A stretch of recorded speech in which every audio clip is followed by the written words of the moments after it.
Colleen is the type of girl I'd normally go for, but I am an engaged man now, so. Welcome to Ms. Mojo, and today we're counting down our picks for the top 10 Love is Blind moments that give us the ick. Number 10. Shayne mistakes Natalie for Shayna. The love triangle between Shayne, Natalie, and Shayna unfolds in the first episode of the second season. While many of Shayne's comments are cringy, it seems like Natalie brings out a more genuine side of him. Hi. Who am I talking to? I don't know, take a guess. No, Shayna, there you go. What? We feel pretty hopeful about their relationship until the very end of the episode, when the cocky pod dater calls his date by the wrong name. The mistake is an obvious misstep, but Shayne's reaction after the fact makes the situation somehow worse. Listen, if you think I'm a dick, I feel like that's kind of weird, no offense, but... Number 9. Damian and Gigis' intimate fight. Many of their fights are recorded, but this interaction is on another level. Positioned in two different rooms, the two express their conflicting opinions about their life in the bedroom. They get into the nitty-gritty about things like who initiates intimacy in their relationship. You know how you tell me this is the best sex of your life? Have you noticed that I don't return the compliment? For us, hearing about who's better in bed just crosses a line. I've never initiated with you. You've always initiated it with me. That's the problem. Thank you so much. Why? Why don't you initiate it? Number 8. Shake compares Deepy to his aunt. Shake is a walking red flag, yet he somehow manages to bag the sweet and beautiful Deepy while in the pods. However, we lose faith when the veterinarian starts to compare his fiancée to an older female family member. I'm not physically attracted to her. It feels like I'm with my aunt or something. Not being attracted to a person is fine, but the way Shake strings Deepy along while undermining her attractiveness behind her back is beyond icky. I feel like I'm with, like, a family member sometimes. Number 7. Bartis calls Raven a smoke show. Although they connected in the pods, Bartis and Raven ultimately end up with different fiancés. So when they meet face-to-face at an event with the other engaged couples, Bartis's reaction to seeing Raven for the first time is uncalled for. Raven's a baddie. Raven's 100% a smoke show. In a confessional setting with the camera, he has no filter in expressing his opinion. Later, in bed with his fiancée, he first undermines Raven's relationship with SK, then explains why he and the trainer would make a better couple. Raven's like the typical girl that I would go after in the real world. Number 6. Messica. Jessica is a Messica tonight, okay? A mess.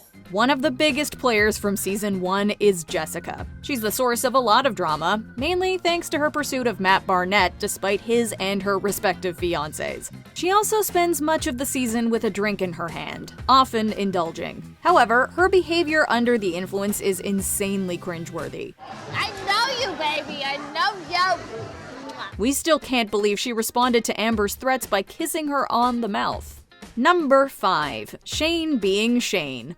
We're confused by Shayne. My mouth gets me in trouble. A lot.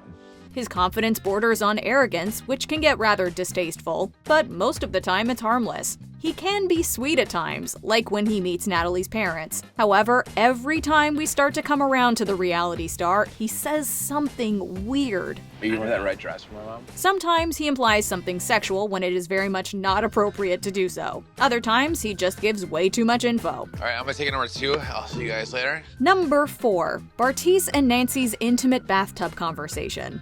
This pair's topic of discussion is not what we would expect from a newly engaged couple. Have you ever unclogged the toilet?